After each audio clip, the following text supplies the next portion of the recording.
Hey guys, it's Dr. Brandt. Welcome to the Chapter 10 recorded lecture on the legal environment. The legal environment is the L in PESTLE. This chapter emphasizes the importance of a strong legal system for business. The legal system of a country refers to the rules or laws that regulate behavior, along with the process by which the laws are enforced and through which redress for grievances is obtained. The legal system of a country is of immense importance to international business. It sets the rules of the game within which business operates. A country's laws regulate business practice, define the manner in which business transactions are to be executed, and set down the rights and obligations of those involved in business transactions. The legal environments of countries differ in significant ways, and differences in legal systems can affect the attractiveness of a country as an investment site or market. This chapter has a lot of interconnections with Chapter 9 on the political environment because the political environment and the legal environment are interdependent. They interact with and influence each other, and in doing so, they greatly affect business in a country. In short, the legal system of a country is influenced by the prevailing political system. The government of a country defines the legal framework within which firms do business, and often the laws that regulate business reflect the ruler's dominant political ideology. For example, more totalitarian states tend to enact laws that severely restrict private enterprise, whereas the laws enacted by governments in democratic states tend to be pro-private enterprise and pro-consumer. So just like Chapter 9 began with an overview of different political systems, we will begin this chapter with an overview of different legal systems. There are four main types of legal systems in the world: common law, civil law, customary law, and Islamic law. The common law system evolved in England over hundreds of years. It is now found in most of Great Britain's former colonies, including the United States. Common law is based on tradition, precedent, and custom.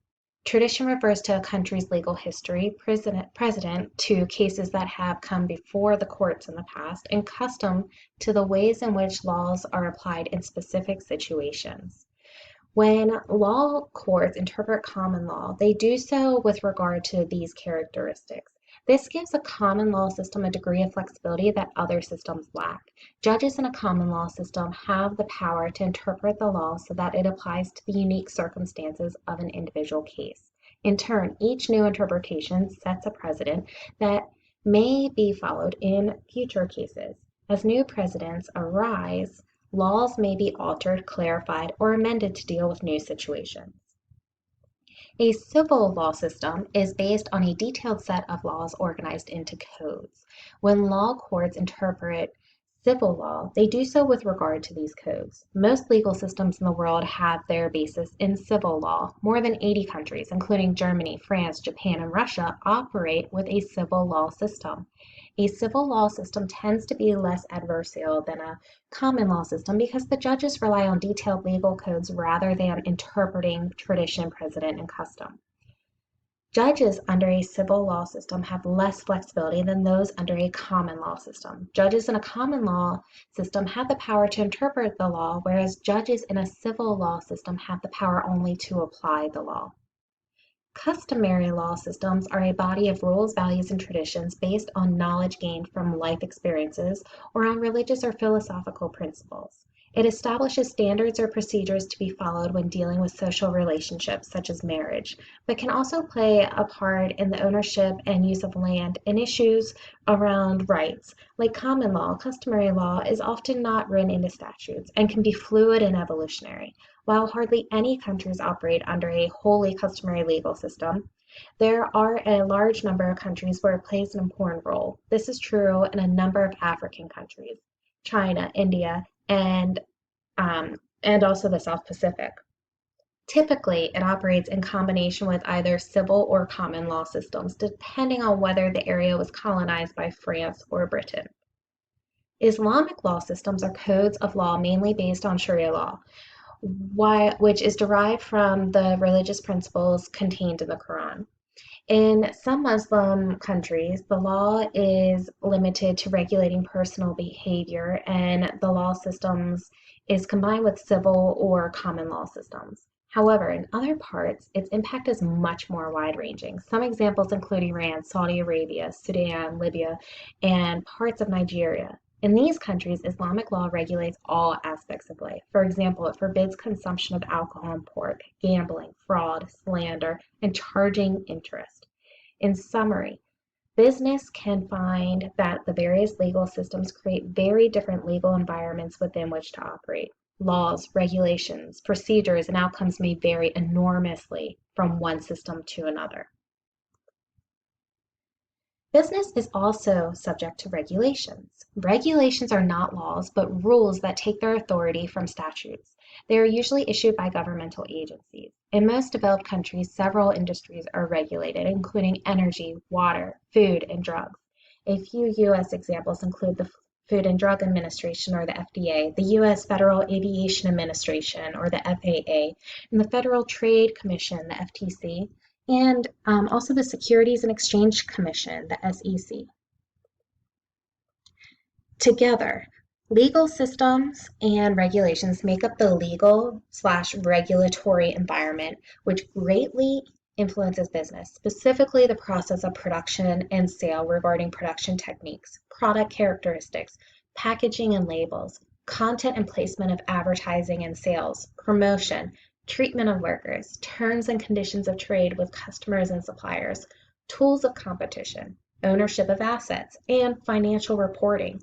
Additionally, governments can control international business through sanctions, export controls, embargoes, and behavior regulation, which includes things such as boycotts, antitrust laws, and laws against bribery and corruption.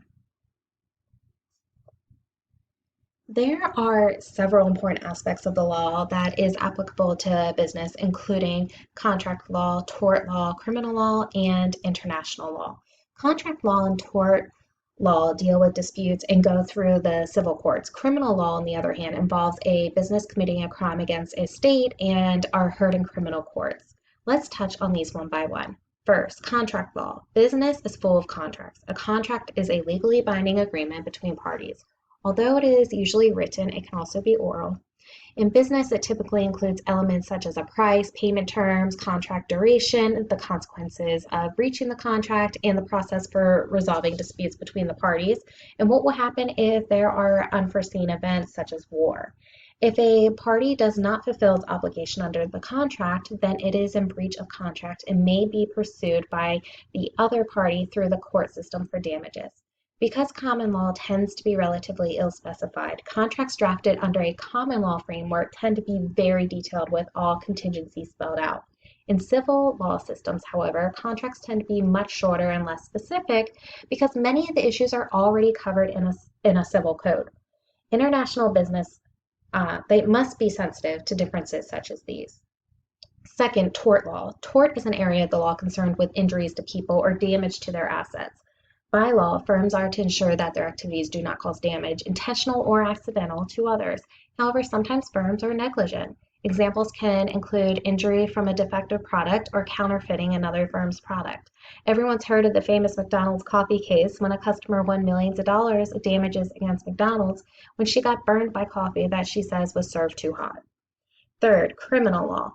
Criminal law applies to many business activities, including financial reporting, the proper description and pricing of goods and services, the safety of goods and services, and environmental impacts. The purpose of these legal requirements is usually to protect life, health, and the environment, to prevent deceptive practices, to ensure quality of products, to preserve competition, and/or to promote technological advancement. Some countries' criminal law can even apply even when the offense occurs outside that country's borders, and also when the firm involved is not based in the country, for example, with the U.S. Foreign Corrupt Practices Act. Fourth, international law. Usually, when operating in foreign countries, business has to follow the law of the land. However, international law is becoming increasingly more important to international business. As business has become more globalized, so has the law. International law only applies to certain activities and is perhaps most used for commerce. It helps to reduce the uncertainty, costs, and disputes associated with international commerce when there are doubts about which country's laws apply. There are a variety of organizations, conventions, codes, and treaties that play a role in international commerce. Perhaps the most well-known is the United Nations Convention on Contracts for the International Sale of Goods. For short, it's the CISG. It is signed by 85 countries and establishes a set of rules governing sale of goods between professional sellers and buyers from different countries. Another very important topic for business is property rights. As we discussed in the technological environment lecture, innovation is an important source of competitive advantage for firms. Therefore, it is extremely important for firms to protect their intellectual property. However, intellectual property rights are not well established in all parts of the world. There are no universal patents. Both the process and the cost of protection can vary significantly from country to country, as can the time taken to get protection, the level of protection, and the ease with which firms can pursue violators of their property rights. Fortunately, some progress is being made by organizations including the World Intellectual Property Organization, the Patent Cooperation Treaty, and the European Patent Office to help establish international law and regulations for property rights. However, there is still progress to be made, and property rights are an important variable to consider in the legal environment. And here are some other important variables in the legal regulatory environment for firms to consider. For example, copyright and patent laws, data protection laws, legal system, consumer protection laws, labor laws, antitrust laws, occupational health and safety regulations, banking regulations, minimum wage, customs policies, ease of doing business, insurance laws and mandates, discrimination laws, industry regulations, and environmental regulations. Of course, there are other variables too, and the legal variables a firm should pay close attention to in the legal environment depends on the country and industry of interest. Well, that's it. This concludes the lecture on the legal environment. Thank you for listening. Bye-bye.